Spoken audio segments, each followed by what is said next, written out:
Hola a todos, aquí les comparto un spoiler, el capítulo número 6 de la Prudy Series, Te esperaré por siempre, basados en el libro. Esa declaración hace que el rostro de Santai vuelva a ponerse rojo y su corazón late fuertemente debido al shock. Entonces me la quitaré.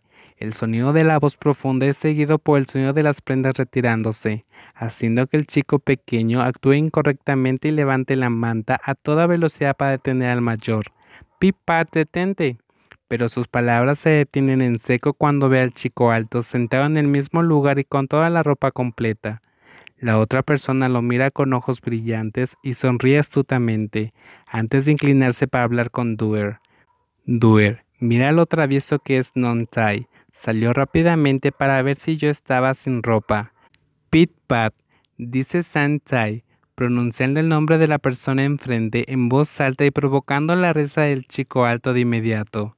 Los ojos agudos de Pat se mueven para encontrarse con los ojos del más pequeño antes de hablar usando un tono más serio. ¡Qué bueno! Puedo ver el rostro de Nong. Mm, lo único que puede hacer Sain es responder con un sonido de su garganta, mientras su rostro se sonroja debido a la vergüenza de la que no se podrá deshacer fácilmente. Luego se pone una expresión severa antes de hablar. A Pit-Pat le gusta molestar a Tai. ¿De verdad? No me di cuenta, responde entre risas y con ojos brillantes. ¿Por qué te gusta molestar a Tai hasta avergonzarlo? Porque te ves lindo. San-Tai responde con otro sonido de su garganta, mientras su dulce rostro se sonroja casi hasta morir. Mientras tanto, Pat aprecia ese dulce rostro sonrojado detenidamente, sintiendo el corazón agitado. Su mirada se desvía hacia las largas pestañas que se mueven hacia arriba y hacia abajo, resaltando ese par de ojos negros brillantes, y luego continúa hasta detenerse en ese par de labios rosados con obsesión. ¡Ay! Un profundo quejido sale de la garganta del chico alto antes de apoyar la cabeza en el borde de la cama y frotar su cabello con su mano gruesa, provocando que Sansai lo mire con sorpresa. Pip-Pat. De repente, el chico de rostro afilado levanta la cabeza y se encuentra con los ojos dulces que lo miraban antes de hablar con voz profunda.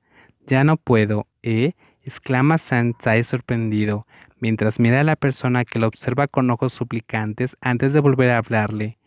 ¿Qué puedo hacer como la persona que está saliendo contigo? Con solo escuchar la pregunta de Pip-Pat, el corazón de Sansai, que ya estaba a punto de explotar, se convierte en polvo y su rostro, que apenas había recobrado su color original, vuelve a sonrojarse intensamente. ¿Puedo tocar tus mejillas? Sansai, que es alguien que no suele hablar mucho, se niega a responder, pero abre los ojos de par en par. ¿Puedo tomarte de la mano? Si ya no quiero ser solo alguien con quien sales, ¿qué tengo que hacer? Sansai responde con un sonido en su garganta antes de hablar con una sonrisa. Ten paciencia. Al escuchar esas palabras, el brillo en los ojos de Platt se atenúan y vuelven a apoyar su cabeza en el borde de la cama, imitando la postura de un perro boca abajo. Sansai observa su comportamiento con cariño y acaricia suavemente la cabeza de la persona mayor antes de volver a hablar. Dale un poco de tiempo a Tai. Espera por Tai. Esas palabras hacen que Pat vuelva a levantar la cabeza antes de revelar una sonrisa amable cuando los ojos de ambos se encuentran. He estado esperando por Nong todo este tiempo y esperaré por siempre. Sansai sonríe al escuchar esas palabras y luego le habla a Pat con tono risueño. Hace un momento dijiste que no podías soportarlo más. Al oír eso, el chico alto sujeta una mano delgada de la otra persona y se la lleva a la cara antes de hablar. ¿Quién dijo eso? Pi es muy bueno esperando. El más pequeño se ríe suavemente cuando escucha lo que dice el mayor, asintiendo en reconocimiento cuando Pa lo mira con una sonrisa en el rostro. Así tenga que esperarse toda la vida esperando a su Nong. Si es el último segundo de Sansai accede a abrirle su corazón, él esperará.